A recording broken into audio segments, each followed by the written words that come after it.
Hello and welcome to day 11 of the Body Positive February Challenge. Today's point of reflection is to write a body positive letter to my past self. So, this is the stuff that I wish I had known and that I wish that somebody had told me when I was going through a lot of my body image issues. From the time that I was pretty young, certainly, like 8 years old or so, well up until, a couple of years ago when I can say that I actually became comfortable with my looks and my body and stuff. And I wish that I could have just told younger me to not let that hold me back from things the way that I felt. And it was a real feeling, and the way that people treated me was different. I remember being about 12 years old, which is when I kind of had like a bit of a growth spurt, and I grew a bit taller, taller being 5'3", which I haven't grown since then in 11 years. And I became a bit more slender and I got a bit more of a shape, a bit more of like a grown up, womanly shape. And all of a sudden, people started acting really different with me. And mostly, I would say grown women started telling me like how beautiful I was, how attractive I was going to be, how I was going to be a heartbreaker, all these things. And then that same praise and approval totally disappeared as soon as I put on a bit more weight and I went back to kind of being, you know, a bit chubby, which I've always sort of been. And so, what I'd love to tell myself, my younger self, is to not put too much stock in what people would say, positive or negative, because at the end of the day, like, they're not the ones living your life. If their approval is conditional, it's not approval to begin with. It's usually when people say anything negative about another person, it's a projection of their own insecurities. And you will find that, girl. You will definitely find that. And it's surprising the things that people will say to girls at that age. First of all, I think hypersexualizing them when it's not appropriate. And also sort of making statements like, oh, now is the time to lose weight because when you're older, your metabolism is going to slow down. As if that, like, that's the be all and end all of your goal of your life, is to look a certain type of way. And, if not now, then when? And that's generally, that particular statement, if not now, then when, is a great way to sort of motivate yourself to do things. But not when, like, the goal isn't really something that you have chosen for yourself. And I don't know that that was a goal that I had really chosen out of something that I wanted to do or something that I really felt I needed to do in order to conform and just be seen as normal, because I definitely felt very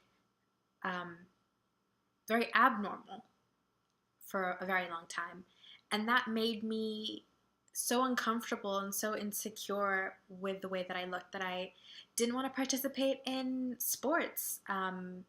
I've never been a particularly good athlete. I hated, PE and like anything that I had to run and stuff. Although I really liked sports, and I was, okay at them. Not great, but running, jumping. Good lord, we had to do high jump in school. I dreaded that for like weeks beforehand. Swimming in school, so not fun. And I just felt awkward as it was, and just, it was really bad stuff. And I also think that at that point, I didn't have a lot of control over the way that I presented myself. Part of it was because I had a uniform, which actually turned out to be, it was great. I'm glad that I didn't have to worry about, looking fashionable on a day-to-day basis, because I just had to wear my uniform. And I didn't really care at that point either. But a huge thing, younger Summer, is that when you grow up, you're going to get a lot more into fashion, and then you're going to find a style that really works for you, and you're going to find clothes that make you look and feel great and confident, and that's going to just exude from you. And I think that is going to make a huge difference. also, you're gonna not try to dress to hide yourself, but to accentuate the things that you like. And it's really awesome because in a few years, you're gonna like so many things about yourself. In fact, I would say all the things that you don't like about yourself now, you're gonna really love. And, your nose, this guy right here, you're gonna start to love it, you're gonna embrace it, and you're gonna realize that it makes you look like, lots of people in your family. You have your grandmother's nose, it ties you to that in terms of your heritage, and it gives you a distinctive look, which I I really enjoy now. I enjoy having that. But for the longest time, it's like I wanted a nose job. I wanted a straight nose. I guess I just wanted to look less ethnic. um,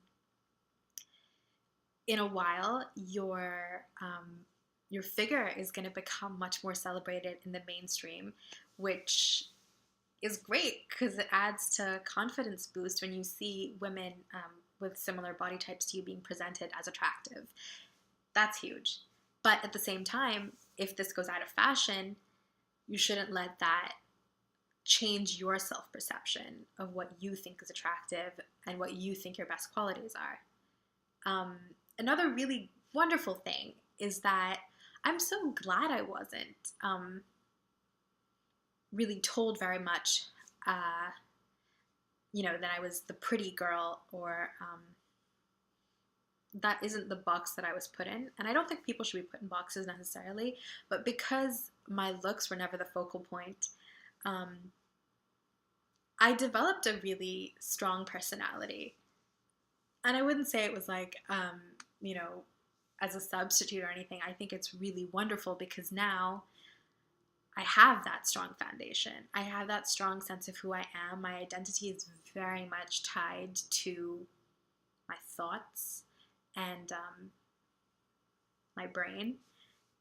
And anything else, I suppose, can come and go, but that is a huge part of it. So, good job. I'm glad you developed that. At the end of the day, when you look back on the pictures of yourself at this age, you're only going to see the positives. You're only going to see this like adorable girl bursting with potential, bursting with like all these amazing qualities, with this like cute smile and a sense of optimism and excitement, so much like feistiness and passion, which gets reeled in a little bit with time, which might be a good thing. And I wish that I could have seen that about myself rather than this negative reflection, because that really didn't have any basis. So if that's something that I could have heard, maybe I could have saved myself some of that just time of insecurity. And I wish that anybody watching this now can really take to heart, because I am sure that if you could tell your younger self something, it would just be how wonderful they are. You would never say anything negative, anything hurtful. The thoughts that you might have about your body are just never things that you would project on to the younger version of yourself and the younger developing person that you were. So don't say it now either. And a quote that I'm going to leave you with, which I think is wonderful, is to think about the best version of yourself and then realize that that is who you really are. That's the real you. And wouldn't that be nice?